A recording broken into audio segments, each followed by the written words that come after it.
My people, hope you're doing well. This is the second video on parametric equations and the derivative. Let's go ahead and get started on this. It says this one's a little bit more indirect in the way that it's asking the question, but it's still about the derivative of parametric equations and dealing with dy dx. Find equations of the tangents to the curve that passed through the point 4, 3.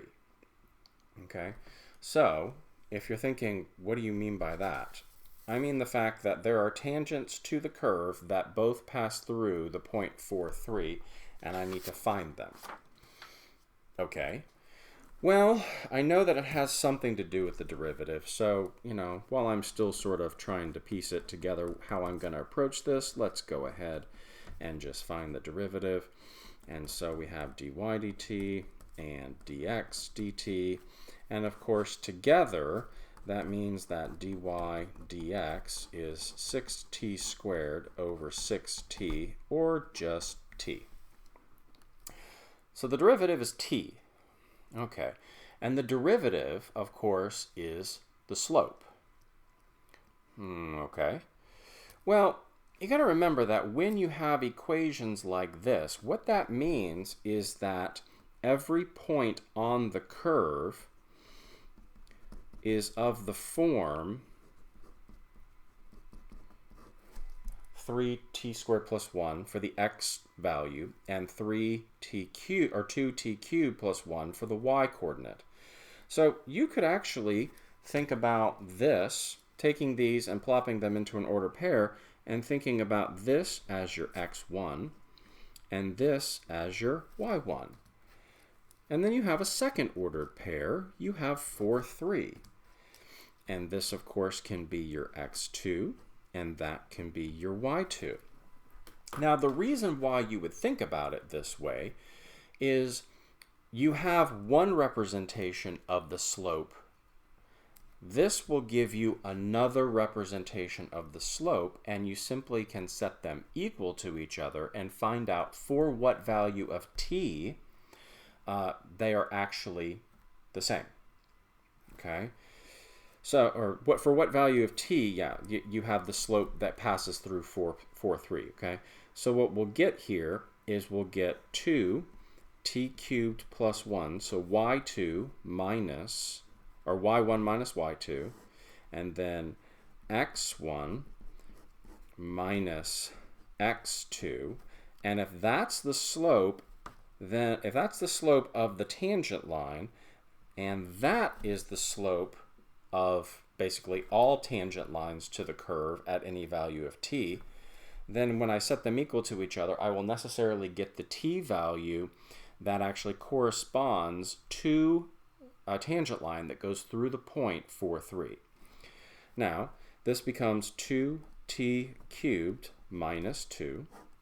This becomes 3t squared minus 3 is equal to t. So when we go ahead and multiply both sides by this denominator right here, we get 3t cubed minus 3t. Now, the moment that I get them all over to the same side, I'm going to get a basically a polynomial set equal to 0. But before I do, I want to go ahead and recognize the fact that t minus 1 is a factor of both sides. And then, of course, if you subtract one side to the other, it's t minus 1 is going to be a factor of the whole thing. So let's keep that in mind. I don't want to go in that direction. But if I go ahead and get everything over on the right-hand side, I can get t cubed minus 3t plus 2. This realization, however, will assist me because it allows me, remember the placeholder 0 when you do synthetic, will allow me to find, after I've pulled out the t minus 1, what is my depressed quadratic. And 0. And that means that this factors as t minus 1, and then t squared plus t minus 2. Well, that depressed quadratic factors as well, and it winds up being t plus 2 and t minus 1, so we'll just put a square right there. So basically what happens is you're recognizing that at t is equal to negative 2 and positive 1, I'm getting the tangent lines that pass through 4, 3. Well, all I've arrived at so far is the t value that corresponds to those, but not the actual equations themselves. For that, I have to do, of course, a little bit of point slope. Okay, and we'll go ahead and we'll put a dividing line down the middle, and let's say x at negative 2 and y at negative 2. Well, x at negative 2 is going to be 3 times 4 plus 1, which is 13. Y at negative 2 is going to be 2 times negative 8 plus 1, or negative 15. Then let's go ahead and figure out what the value of the derivative is at t is equal to negative 2. And remember, the derivative was just t, so it's negative 2. That means that one of my equations is y plus 15 is equal to negative 2x minus 13. Okay. Now, obviously I've already drawn the tangent lines on here. This has a negative slope. One of those has a negative slope. The other has a positive slope. This one right here is that tangent line. Okay. Let's go ahead and do it for t is equal to 1. X of 1, we're going to get 3 times 1 plus 1, or 4. Y of 1, we're going to get 2 times 1 plus 1, or 3. And of course, my dy dx at t is equal to 1 is 1. So I have 1 minus 3 is equal to 1x minus 4. And that one happens to be, let me do it in green so they contrast a little bit better. That happens to be this tangent line right here. Okay. And they actually, this one happens to actually be tangent at the point that was previously specified. That point right there, if you'll notice, is 4. Right? It's not just that they meet, it's that they meet at this specific point. Okay?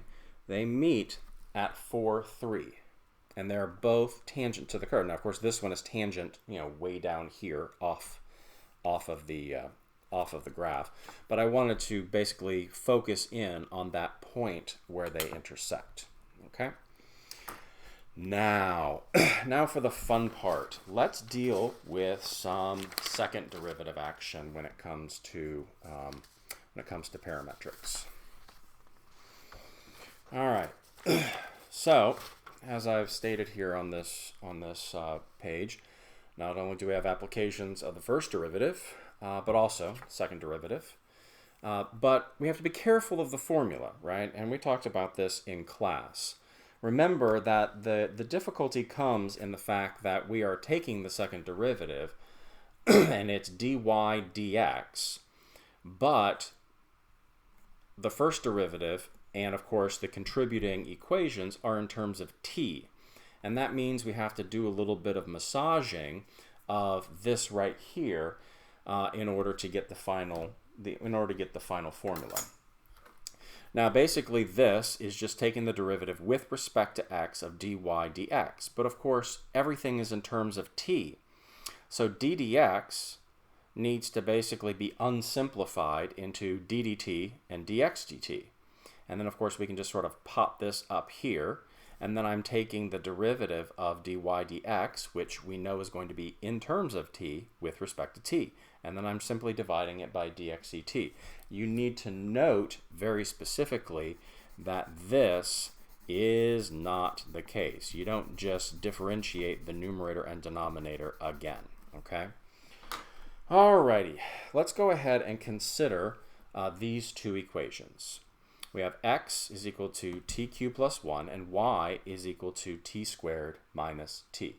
So let's go ahead and find the second derivative. Well, we need to first find the first derivative. So we have dy dx, and I'm not going to do the dx, dy dt and dx dt because I'm limited on space. So I need to differentiate t up here, and it becomes 2t minus 1, and this becomes 3t squared. Now, if I'm going for the second derivative, I know that I need to differentiate this whole thing, okay? And so got to do the quotient rule. So the bottom times the derivative of the top minus the derivative of the bottom times the top. All of that over the bottom squared, which then of course is divided again by the dx dt. And I'm putting out a slant so that you can differentiate between that is the big numerator and this is the big denominator, okay? So let's continue on. Let's simplify in order to get it down into something that is manageable. Now, of course, when we do all this, this becomes 6t squared.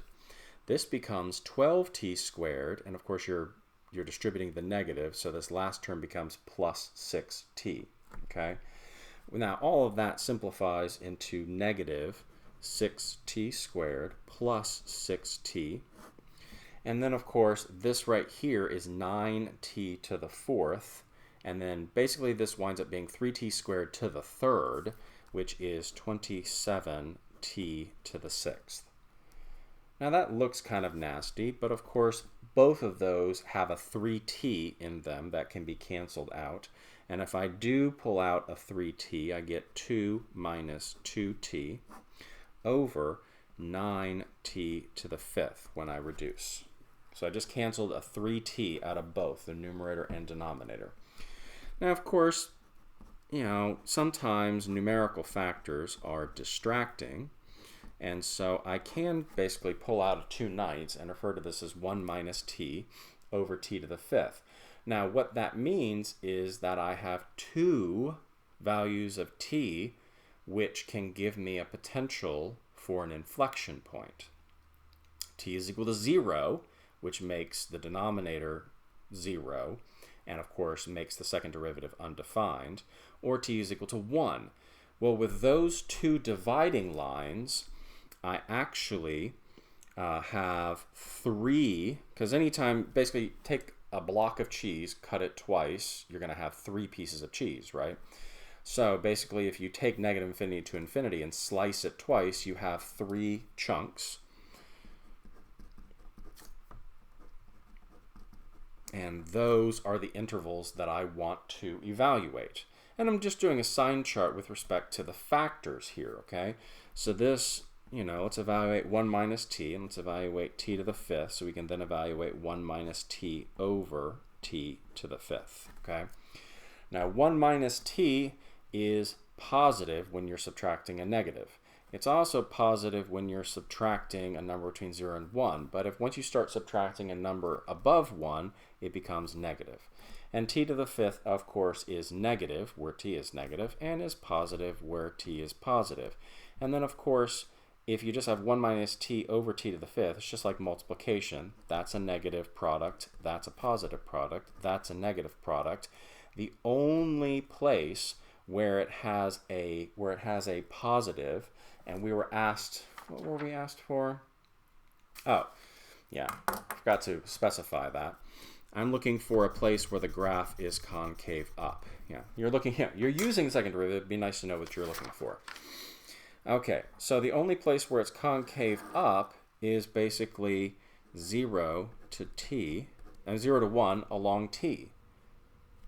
Okay. Well, I mean, you can then actually convert that into x, right? Because you know the relationship between t and x. When t is 0, t cubed is 0, and t cubed plus 1 is 1. And where t is 1, 1 cubed is 1, 1 cubed plus 1 is 2. So basically, the interval 0 to 1 along t is basically the same for this particular parametric pair of x from 1 to 2. Now that's only important because I want to actually show you that portion of the graph that is concave up. Now remember, this looks all concave down, and it looks all concave down right here, with the possible exception of that area right there. And that actually happens to be what we're actually going to be looking for. So if we zoom in, we actually see the fact that in that small interval from 1 to 2 along x, which of course 1 to 2 along x is 0 to 1 along t, it is concave up. Well, that's kind of neat. Okay. Now, let's go ahead and move on to a further example, and we'll basically take the second derivative and we'll do a sign chart again. Okay. This one is, we have a quadratic in one and we have an exponential in another. Let's go ahead and find dy dx. Now, dy dt is just e to the t, and then dx dt is 2t. So our second derivative is going to be the bottom times the derivative of the top minus the top times the derivative of the bottom, all of that over the bottom squared. And then, of course, we're just going to get another 2t. Going to get another one of those dx dt's underneath there. So we have the second derivative equal to, well, let's go ahead and factor out a 2 and an e to the t. So 2 e to the t, and then I'm left with t minus 1. All of that over 2t cubed, which gives me e to the t, t minus 1 over 4t cubed. Now I have three factors, right, in this. E to the t, that's not going to impact the positiveness or negativeness because e to the t is always positive, but we'll put it into the sign chart anyway. We have t minus 1, and its dividing point between negative and positive is, of course, t is equal to 1, and then t cubed, which crosses over from negative to positive at t is equal to 0. And so that gives us, again, three chunks of the domain, and they're the same three chunks that we had in the last one. So we have negative infinity to 0, we have 0 to 1, and then we have 1 to infinity. And what I'm going to do is I'm simply going to evaluate each of these factors. And you don't have to, if you can see it better than this, that's fine, but I'm just trying to be, ultra explicit about all of this. First factor, second factor, third factor. And I guess we can put the 4 along with here, although the numerical factors are, especially positive numerical factors, are not going to make a difference. And this, of course, is going to all come together as that product. And of course, e to the t, doesn't matter what interval, it's always positive. At t minus 1, this is negative over here. This is negative right here, but it's positive over here. And of course, this is negative and positive and positive. So if we just want to multiply straight down, on this interval, this whole thing becomes positive. On this interval, it's negative because it's a positive times a negative times a positive. And this is all positive, so it's positive. And basically, if I'm looking for where the graph is concave up, which is, of course, what it's asking right here, concave up. Now, it could ask concave down, but it just happens to ask concave up. So it is concave up on negative infinity to 0, union 1 to infinity, and of course, that's on t. Now, you can convert that to x if you wanted to, but you have to be careful because the t is squared right here. And so x starts at 1 and goes to positive infinity. And actually, it winds up being exactly that. So on x, it is concave up. It's concave up at 1 to infinity, but not inclusive of 1. And I'll show you why here in just a moment, okay? Now, let's go ahead and look at the graph and see if it makes sense from the graph. And this is that curve. Right there, it's got a vertical tangent line, so I don't think you can really call it being concave up, but this is certainly concave up, and this is certainly concave up, okay? So it makes sense, you know, from the graph and stuff like that. Let's go ahead and let's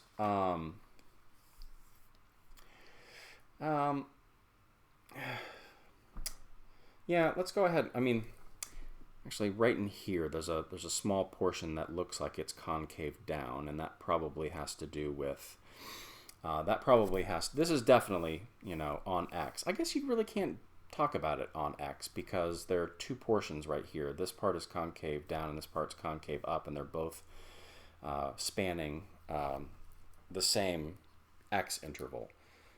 So yeah, and it's one of the reasons why they ask you for it in terms of X. But you know, the thing is that for the most part, you can actually see the fact that the vast majority of the curve is going to be concave up. And of course, at t is equal to 0, and t is equal to 1, basically, yeah, that small portion right there. But that's neither here nor there. Basically it'll be asked for in terms of t, and if it's asked for in terms of x, it'll be clear. It'll be clear what I mean by that. Okay. I'm just trying to basically relate things to the way that we've done them in the past in terms of concavity, because when we've been dealing with concavity, it's been over input intervals, basically portions of the domain. Now, let's go ahead and take a look at this one. This is x is equal to cosine 2t and cosine of t for y. Now, if I take the derivative, and it's asking again where the graph is concave up. If I take the derivative, I know that dy dt is going to be negative sine of t. I know that dx dt is going to be 2 times negative sine 2t, and then times, so basically what's going to happen here is it winds up being negative 2 sine of 2t. But using my ID of double angle, let's go ahead and cross those out. I know that my sine t can become 4 sine t cosine t.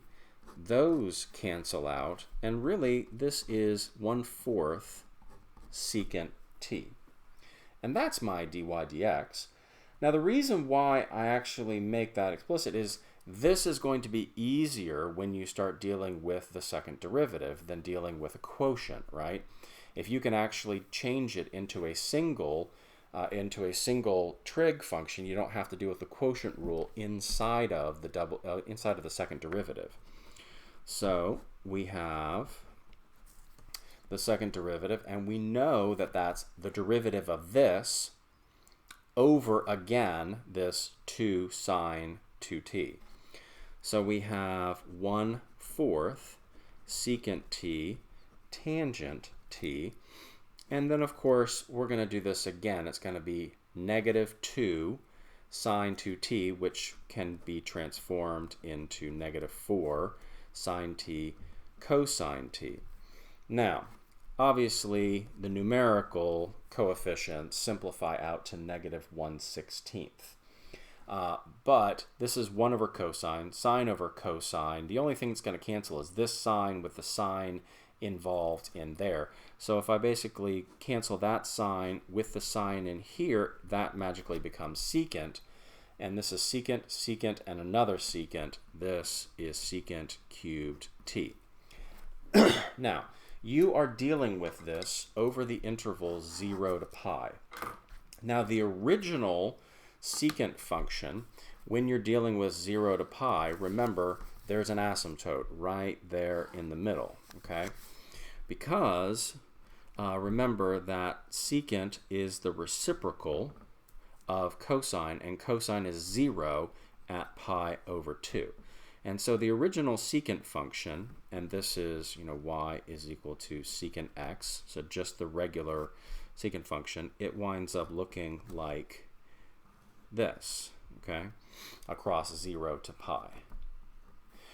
Now, cubing that is not going to change the positiveness or the negativeness. It's just going to make it a little bit steeper.